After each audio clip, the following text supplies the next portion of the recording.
আসসালামু আলাইকুম। প্রিয় দর্শক, অন্য মঞ্চের আলাপ চাইতে আপনাদের সকলকে আমন্ত্রণ জানাচ্ছি। প্রিয় দর্শক, আপনারা জানেন দেশে এখন নানা বিষয় নিয়ে আলোচনা হচ্ছে। আলোচনা হচ্ছে ঐকমত্য কমিশনের মাধ্যমে সংস্কার নিয়ে, দেশ আগামীতে কিভাবে চলবে না চলবে এসব নিয়ে আলোচনা। আলোচনা হচ্ছে নির্বাচন নিয়ে। আজ আমরা 16 তারিখে বসছি। গতকালকে 15ই আগস্ট অতিক্রান্ত হলো। 15ই আগস্ট নিয়ে কিন্তু নানা ঘটনা ঘটলো। আমরা দেখেছি 15ই আগস্ট একটা সময় ছিল অনেকটা পালন করাটা বাধ্যতামূলক ছিল। আবার এবার দেখলাম 15ই আগস্ট পালন না করাটা যেন বাধ্যতামূলক হয়ে দাঁড়ালো। 15ই আগস্ট কি একটা রাজনৈতিক দিবস, নাকি এর সঙ্গে বাংলাদেশের মানুষের আসলে সম্পর্কটা কি? এই সমস্ত বিষয় নিয়ে কিন্তু নানা আলোচনা হচ্ছে। এইসব বিষয় নিয়ে আমরা আলোচনা করার জন্য আজ আমন্ত্রণ জানিয়েছি এনডিএম এর চেয়ারম্যান জনাব ববি হাজ্জাজকে। জনাব ববি হাজ্জাজ, আপনাকে আমাদের অনুষ্ঠানে স্বাগত জানাচ্ছি। আশা করি আপনি আমাকে শুনতে পাচ্ছেন। জি জি জি, আহ, আসসালামু আলাইকুম মাসুদ ভাই, আপনাকে অসংখ্য ধন্যবাদ। এবং আশা করি আপনি ভালো আছেন। জি, আলহামদুলিল্লাহ আমি ভালো আছি। এই জন্য ববি হাজ্জাজ, আপনাদের দল জাতীয়তাবাদী গণতান্ত্রিক দল, সংক্ষেপে এনডিএম নামে সবাই চিনে।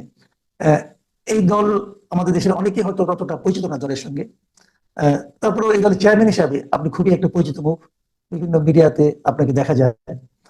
আমাদের দুর্ভাগ্য যে আপনাকে এতদিন পর্যন্ত আমাদের এই অনুষ্ঠানে আমরা আমন্ত্রণ করতে পারিনি, এটা আমারই ব্যর্থতা। তো প্রথমবার তো সবকিছু একটা শুরু আছে।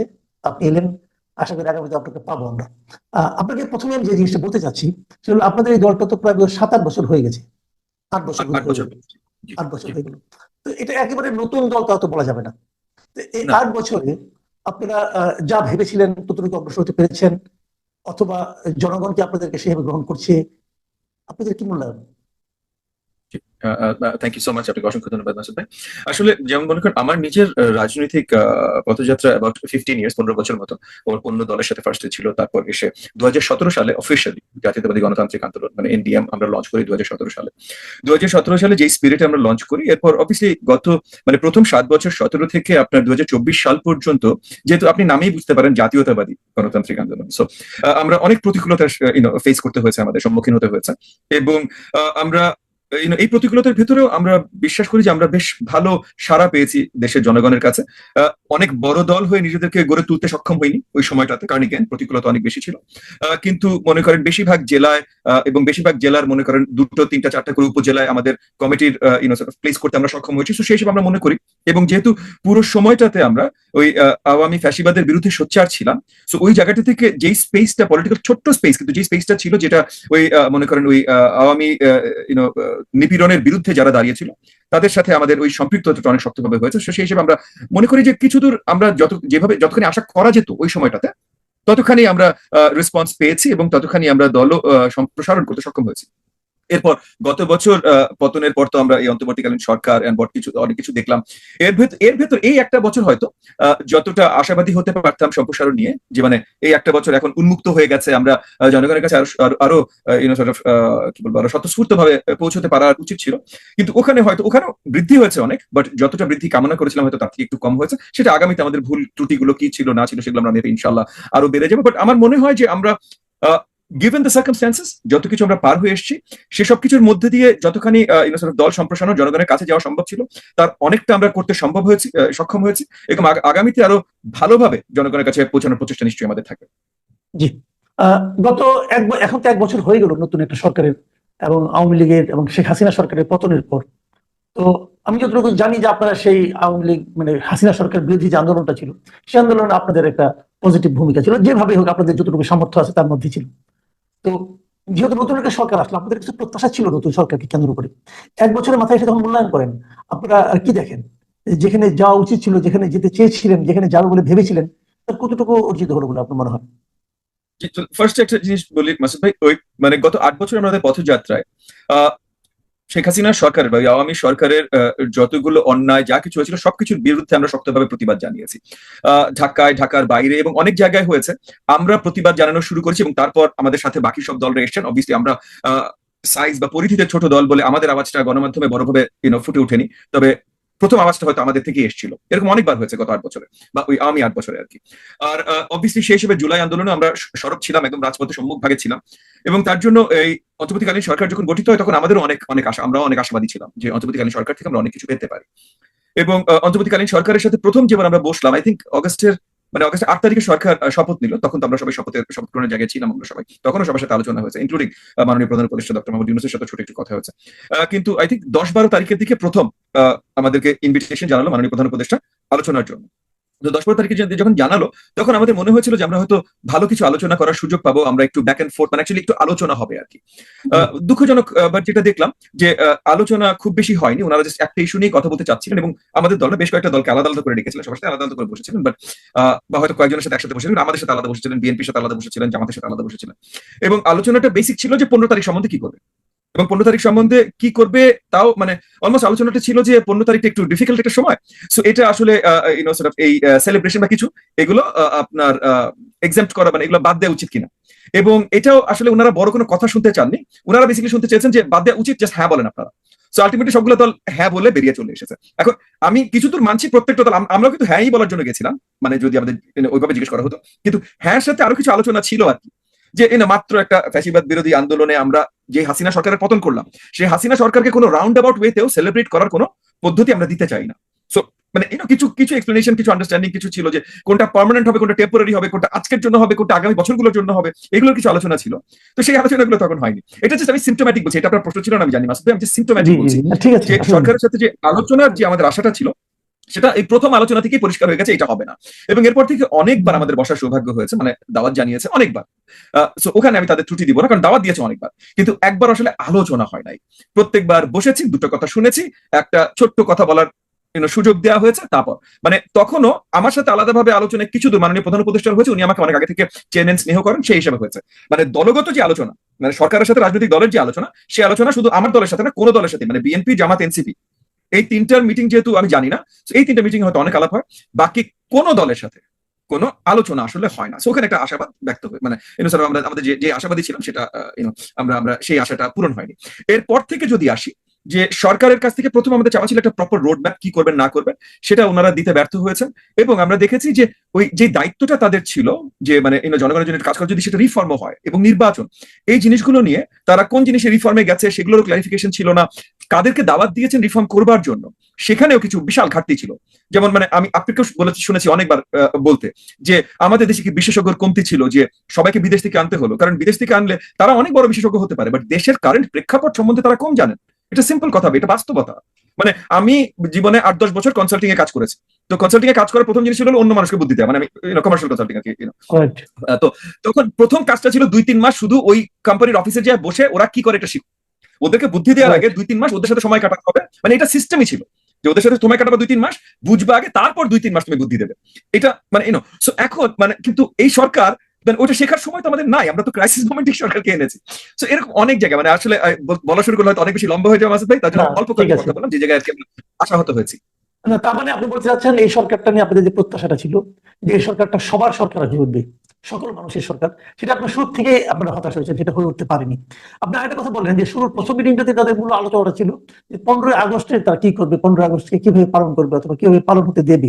তার মানে আপনার কি মনে হয়েছে যে ওই সময়ে 2024-এর 15 আগস্ট এবং 2025-এর 15 আগস্ট, এই দুটো যে কথা আপনি আমাকে বললেন যে তাৎক্ষণিক একটা ব্যবস্থা হতেই পারে, কিন্তু 1 বছর পরে তো সিচুয়েশন চেঞ্জ হবে।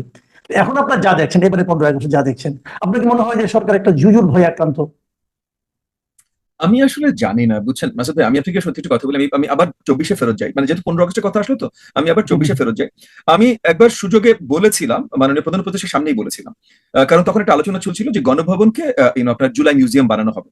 তো গণভবন বিশাল একটা আপনার স্টেট স্ট্রাকচার, এবং এটা তৈরি করা হচ্ছে এমন ভাবে যে প্রধানমন্ত্রীর জায়গায় যিনি থাকবেন তিনি যেন মানে বড়ভাবে আর কি ওনার কার্যক্রম সব চালাতে পারেন, এরকম একটা স্টেট স্ট্রাকচার। এত বড় একটা স্ট্রাকচার, এত কমপ্লেক্সিটির সাথে বিল্ড করা, এটাকে একটা মিউজিয়ামের জন্য দিয়ে দেয়, এটা একটু লস। এবং আমি তখন বলেছিলাম যে 32 নম্বরকে রাদার আমরা জুলাই মিউজিয়াম বানাই, এটা একটা মানে 32 নম্বর স্থাপনা থাকবে, জুলাই মিউজিয়ামও থাকবে, এবং তারপর ফিউচারে দেখা যাবে, এরকম একটা আমি আইডিয়া দিয়েছিলাম। আলটিমেটলি যেটা হলো যে 32 নম্বরকে একদম মাটির সাথে মিলিয়ে দেওয়া হলো। এখন মানে 32 নম্বর মাটির সাথে মিলিয়ে দেয়, এটা তো আমার পার্সোনালি তেমন কোনো প্রবলেম আছে না, আমার তেমন কোনো প্রবলেম নেই, যে সত্যি কথা ইতিহাসের জন্য একটা বিল্ডিং লাগে না। বাট পয়েন্টটা হলো যে ওই যে ঘুরিয়ে দেয়া, এটা তো আপনি আইনি পদ্ধতিতে করতে পারতেন, বা আপনি মানে কোনো একটা অ্যাকসেপ্টেবল পদ্ধতিতে করতে পারতেন মব জাস্টিসের বদলে। এবং মব জাস্টিসের কথাটা মানে পরে আমরা পরিষ্কারভাবে জেনেছি, এগেন যেহেতু আমার কাছে প্রমাণ নাই, আমি কারণ নাম বলে বলবো না, বাট আমরা পরিষ্কারভাবে জেনেছি যে উপদেষ্টা মন্ডলীতে বসেন এরকম ব্যক্তিরা আছে যারা এটাতে পুরো সায় দিয়েছে এবং যারা মানে ফোন করে এমন অর্ডারও দিয়েছে, এগেন আমি শুনেছি, আমার কাছে এভিডেন্স নাই, বাট ফোন করে এমন অর্ডারও দিয়েছে যেন এই মবগুলোকে থামানো না হয় বা থামানোর চেষ্টা করা না হয়, কারণ আর্মির উপস্থিতি ওখানে ছিল। তো থামানো বা থামানোর চেষ্টা যেন না করা হয় সেটা উপদেষ্টা মন্ডলীর সদস্যরা ফোন দিয়ে বলেছেন। তো এই জায়গাটাতে মানে তাহলে আপনি সরকারে বসে মবকে ঠেলে দিচ্ছেন এবং এমন একটা সিচুয়েশন তৈরি করছেন যেখানে আর কি ওই যে আইন শৃঙ্খলার ব্যাঘাত ঘটবে, এটা মুশকিল বিষয়। অবভিয়াসলি এগেন মাত্র একটা স্বৈরাচারী সরকারের পতন হচ্ছে, সেই স্বৈরাচারী সরকারকে কোনো রাউন্ড অ্যাবাউট ওয়েতেও সেলিব্রেট করা ইমিডিয়েটলি মুশকিল বা করতে দেয়া মুশকিল, এটা আমি মানছি।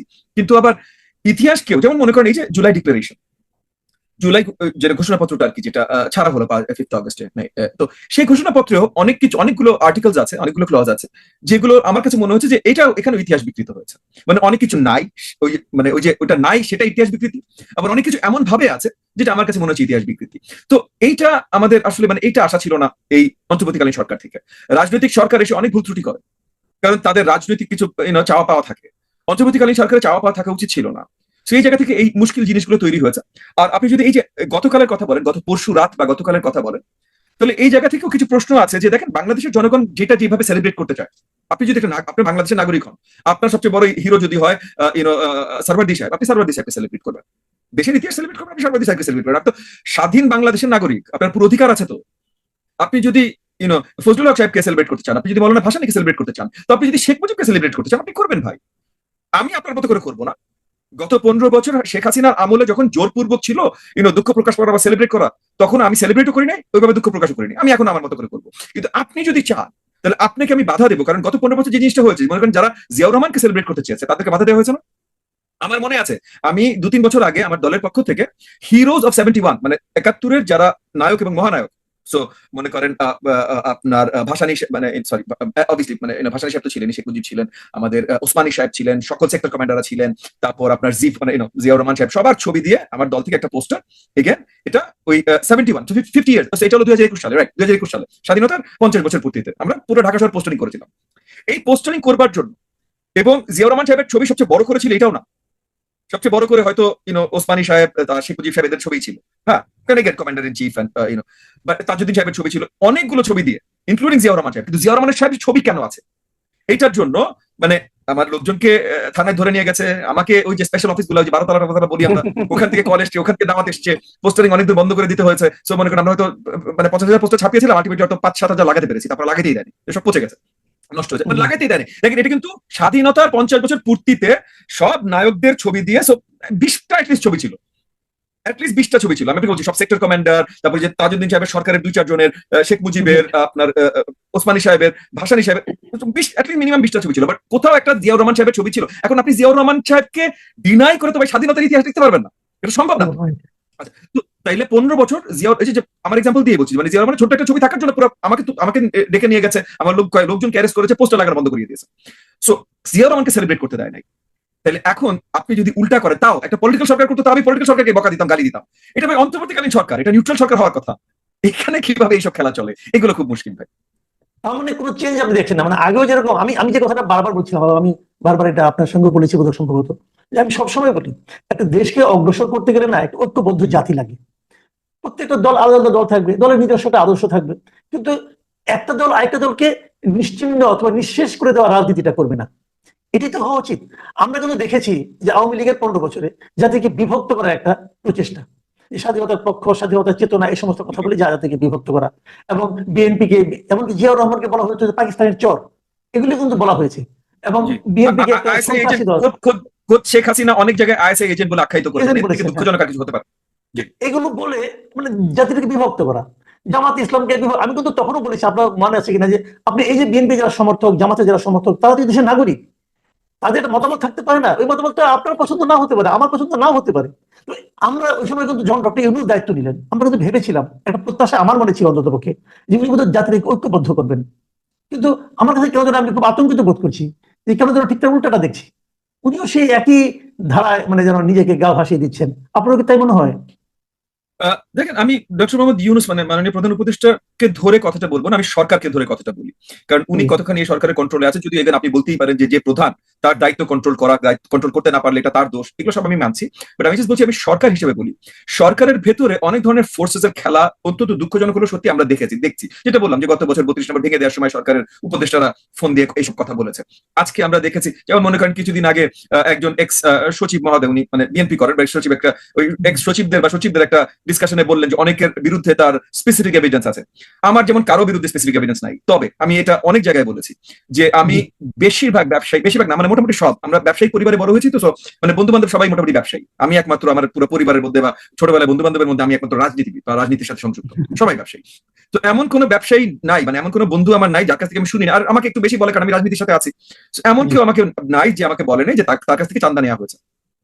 এবং এই যে চাঁদা নেওয়া হয়েছে, এই দফায় এই গত 1 বছরে গত 1 বছর মানে মনে করেন গত 8-9 মাস, এরকম গত 8-9 মাস ধরে, পুরো 1 বছর না, প্রথম 2-3 মাস এই ঝামেলা ফেস করে। মানে প্রথম 3 মাস তারা চেয়েছে, অনেককে টাকা দিয়েছে, সেটা ভিন্ন, কারণ তখন আইন শৃঙ্খলা বাহিনী একেবারেই ছিল না, তো তারা নিজেদের প্রোটেকশনের জন্য চেয়েছে, ছেলেদেরকে টাকা দিয়েছে। এটাও সত্যি কথা, এটা হয়েছে। যারই ফ্যাক্টরি আছে, যারই বড় ফ্যাক্টরি বা বড় অফিস আছে, ওই এলাকার ওই সর্ট অফ ওই কি বলে বৈষম্য বিরোধী ছাত্রদের নেতা পরিচিতিকে তাকে নিয়ে আসো, তাকে টাকা দাও, এই জিনিসটা অগস্ট সেপ্টেম্বর অক্টোবর পুরো হয়েছে। এটা ডিনাই করার কোনো সম্ভাবনা নেই বাংলাদেশে, মানে কোনো উপায় নেই। আচ্ছা, গত 7-8 মাসে এটা হয়েছে। এবং আমি অনেকের কাছ থেকে শুনেছি যে উপদেষ্টা মন্ডলীর কেউ ফোন দিয়ে রিকোয়েস্ট করেছে একটা পার্টিকুলার পার্টিকে ডোনেশন দিতে। তো এখন একটা মন্ত্রী যখন ফোন দিয়ে রিকোয়েস্ট করবে একটা পার্টিকে ডোনেশন দিতে, এইটাই ভাই চান্দা। মানে সো এই জিনিসগুলো গত কয়েক মাসে অনেক জায়গায় হয়েছে। হয়তো সুন্দর করে বলেছে, হয়তো জোর গলায় বলেছে, সেগুলো আমি জানি না ভাই, বাট বলা হয়েছে এবং বলার সাথে সাথে দেয়া হয়েছে। এই জিনিসগুলো আমি আপনাকে বলছি, এই জিনিসগুলো হয়েছে। সো ওই জায়গা থেকে আমি বলবো যে যে নিউট্রালিটিটা আমরা এক্সপেক্ট করেছিলাম এই সরকার থেকে, সেটা আমরা পাইনি, সেটা একেবারেই আমরা পাইনি। এবং এটা পুরো মানে সরকার কাঠামোর দোষ। এবং আরেকটা জিনিস বলি যে কয়েকজন চিন্তক আছেন, মানে লাইক থিঙ্কার্স আছেন, পরিচিত থিঙ্কার্স আছেন, যারা আমরা বারবার দেখেছি যে প্রথমে তো আমরা দেখেছি যে তারা ক্লেমও করেছেন যে তাদের শিষ্যরা বা তাদের ওই যে পাঠচক্র লোকজনরাই এই সরকারে আছেন, তারা ক্লেমও করেছেন আলোচনায়।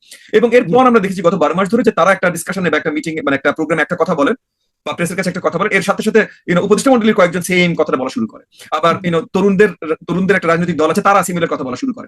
তো যে এই জিনিসগুলো একটু প্রবলেম্যাটিক। কারণ এখন আপনি যদি ধরা শুরু করেন যে চিন্তকের, যে থিঙ্কারের কথা হচ্ছে, উনার গত 50 বছরে বাংলাদেশের উন্নয়নে কি অবদান আছে, এখানে আমি ওনাকে ভালো খারাপ বলছি না, বাট বলছি উনার যদি পজিটিভ অবদান না দেখে থাকেন, উনি অনেক ভালো মানুষ হতে পারে। কিন্তু আছেন, আমরা অনেক সময় অনেক অনেক তাত্ত্বিক কথা চিন্তা করে প্র্যাকটিক্যালিটি চিন্তা করেন। যেমন মনে করেন মাসুদ কামাল ভাই নিউজ চ্যানেল চালিয়েছেন, ওই সময় চ্যানেলের নিউজের অবস্থান কি ছিল, প্রফিটেবল ছিল কিনা বা কিছু, এইটার একটু খাতা দেখলে বুঝতে পারবেন, আচ্ছা এই লোকটা বুঝে কিনা। তো ওই লোকটা এরকম কোনো খাতা আছে নাকি? যদি খাতা না থাকে তাহলে কোনো প্রমাণ নাই ভাই সে আসলে বোঝে কিনা। সে মানুষ ভালো হতে পারে, চিন্তক ভালো হতে পারে, কিন্তু তার চিন্তার কোনো প্র্যাকটিক্যাল রেজাল্ট আসবে কিনা এটার কোনো প্রমাণ তাইলে নাই। এরকম অনেক কিছু প্রবলেমস আমরা দেখেছি গত 12 মাসে মাসুদ ভাই এই সরকার থেকে। প্রিয় দর্শক, আপনারা শুনলেন যারা ববি হাজ্জাজের মন্তব্য আমাদের 15 আগস্ট নিয়ে, আমাদের মব নিয়ে এবং চাঁদাবাজি নিয়ে, নানা বিষয় নিয়ে। আপনাদের কেমন লাগলো আমাদের লিখে জানাবেন। সবাই ভালো থাকবেন। এখন এই পর্যন্তই। আল্লাহ হাফিজ।